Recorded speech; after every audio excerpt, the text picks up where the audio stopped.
Summer of Anime is so back. Gachiakuta episode 1. In the beginning of this episode, we actually get to see this very clean world where people are willing to throw things away rather than try to fix them. And to double that down, we have these diary messages that are basically saying, hey, everything that's trash they see as filth, including humans. And that was a really great intro to this world.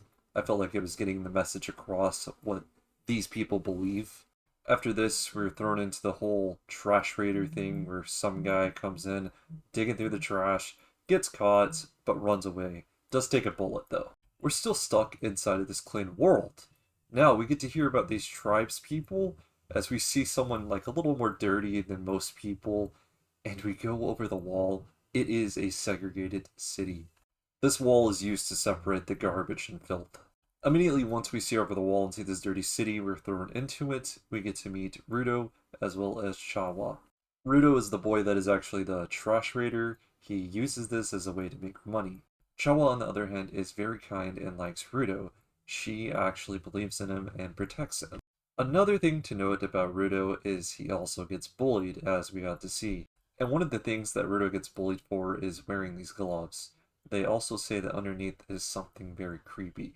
Something else we get to know while Rudo is getting bullied is that the slums were built for criminals specifically, so everyone there is some sort of ascendant of a criminal. And the major reason why Rudo gets bullied is that his father was a homicidal killer. Coming back to Rudo and Chawa is he was trying to confess to her during his trash raid. He picked up this bear and he was going to give it to her, but he didn't get to tell her how he felt. Instead, he goes home to meet his adoptive father, Regato. Which Regato gave him a hard time about him not being able to confess to Chawa. Now the story about Rudo becoming adopted is the fact that he was found abandoned as a baby. Something important here is that Regato sees where Rudo has got shot and tends to his wounds. He has to take off his gloves, and we get to see the scars that his dad left behind on him. We also get to hear without the gloves, Rudo feels pain, and with them, he feels less pain.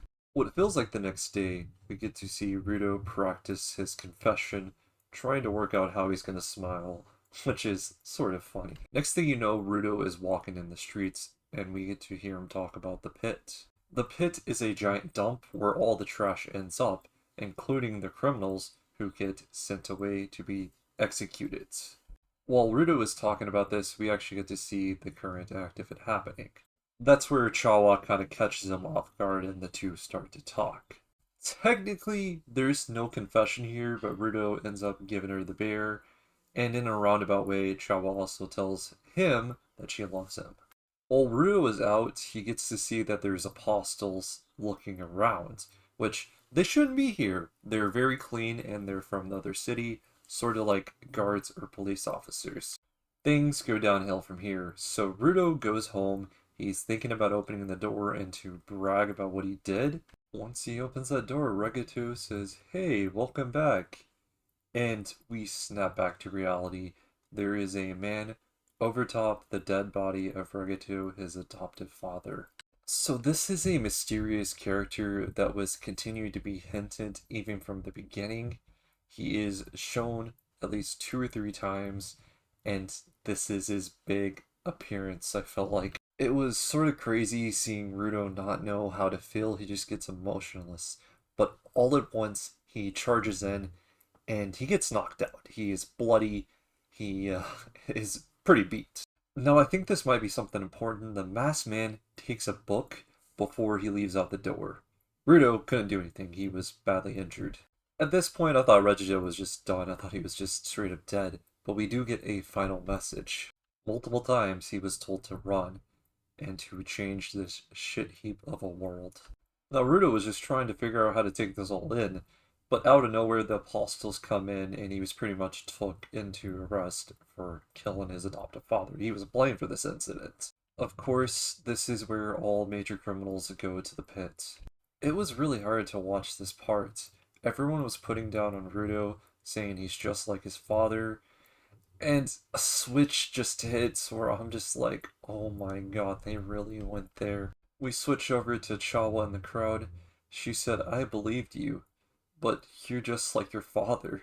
And she drops the stuffed animal. I felt so terrible there. as he gets dropped down into that abyss of filth. Now, of course, he did curse everyone out before he gets dropped down. He wants to kill them all.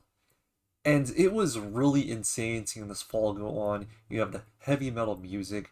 I think it did it even better than Bleach, in my opinion. I know that's a strong one, but you gotta hear me out. Something else I forgot to mention is the masked man that actually did this killing was in the front row. Don't get me started on the falling part. Some really crazy effects, and all at once we get like took to this black screen, and we come back to reality, and it's nothing but filth. Ryu has dropped down. And it's just this crazy other place that I hope we get to find out more about in the second episode. There seems to be giant monsters and giant creatures. This is the equivalent of trash hell. This was a really great first episode. We get to see this world where people are separated. You have the clean, and then you have the filth.